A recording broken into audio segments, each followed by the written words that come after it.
Today, we're diving into one of history's most pivotal migrations, the Hijrah. But we're not just going to look at dates and facts. We're going to explore the deeply personal stories, the stories of faith and incredible sacrifice that really define this journey. I mean, just think about that question for a second. How much can a person really endure for what they believe in? That's the exact question the first Muslims in Mecca were facing. They were stuck, trapped between the only home they'd ever known and a new belief system that had completely changed their lives. And making that choice, it was going to cost them absolutely everything. So what would make someone make a sacrifice that huge? Well, to really get it, we have to look at the incredible promise that was fueling all their hope. A promise that made any hardship here on earth feel, well, temporary. Wow. I mean, you can just feel the contrast, right? On one hand, you have this divine promise of eternal peace, gardens with rivers flowing beneath them. And on the other hand, their daily reality was just awful, constant escalating persecution from the leadership in Mecca. So this promise, it wasn't just some nice idea to comfort them. No, it was a powerful, powerful motivator. Now, you might think they were just fleeing into the desert, desperately looking for anywhere to go. But that's not what happened. This wasn't a random escape. The destination? It was a sanctuary that had actually been revealed in a vision. And the description was so specific. A land of salty, barren ground, black volcanic rocks, and date palm trees. It was a perfect match for the oasis city of Yathrib, which we now know as Al-Madeenah. Imagine what that felt like. In all that chaos, to have this one point of certainty. The destination was real. It was waiting for them. And so, holding on to that vision, they started their dangerous journey north, in secret, in small groups, leaving literally everything they had ever known behind. But the cost of this journey, it was just immense. And it wasn't just about losing your house or your money. The personal cost was staggering. And there's one story, the story of Salama, one of the very first to migrate, that shows this in absolutely heartbreaking detail. Just try to picture this for a moment. A family ready to go. They're about to start this brand new life.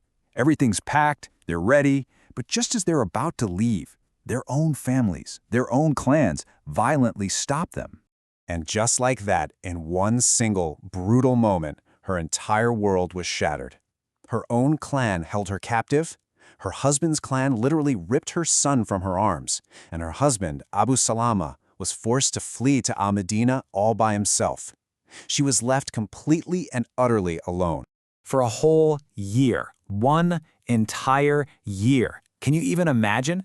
Every single morning, she would go out to the exact spot where her family was torn from her, and she would just sit there and weep until the sun went down. A full year of just unimaginable grief. So after this year of constant public grief, her clan finally took pity on her and gave her son back. And so she set out for Al-Madeenah by herself, a woman and her child, all alone on this incredibly dangerous journey. But then, something amazing happens. She's met by a protector she never would have expected, a man named Uthman ibn Talha. And get this, he wasn't even a Muslim yet. He showed her this incredible level of respect and honor. He'd guide her camel, but then at every stop, he would walk far away to give her complete privacy. It's a beautiful example of this core principle of protecting the vulnerable with dignity. But, while some people found this incredible kindness, others found the exact opposite. They found betrayal right where they should have found family. And that's exactly what happened to a man named Ayyash ibn Abi Rabia. So Ayyash had actually made it out. He'd successfully escaped Mecca with his friend, the famous Umar ibn al-Khattab. But his relatives came after him, and he was faced with this impossible choice. On one side, you've got Omar giving him this very clear, logical warning, don't trust them, they just want to turn you away from your faith. But on the other side, you have his cousin, Abu Jahl, using this incredibly manipulative, emotional blackmail about his own mother. And Umar went so far as to offer Ayyash half of everything he owned, just to get him to stay.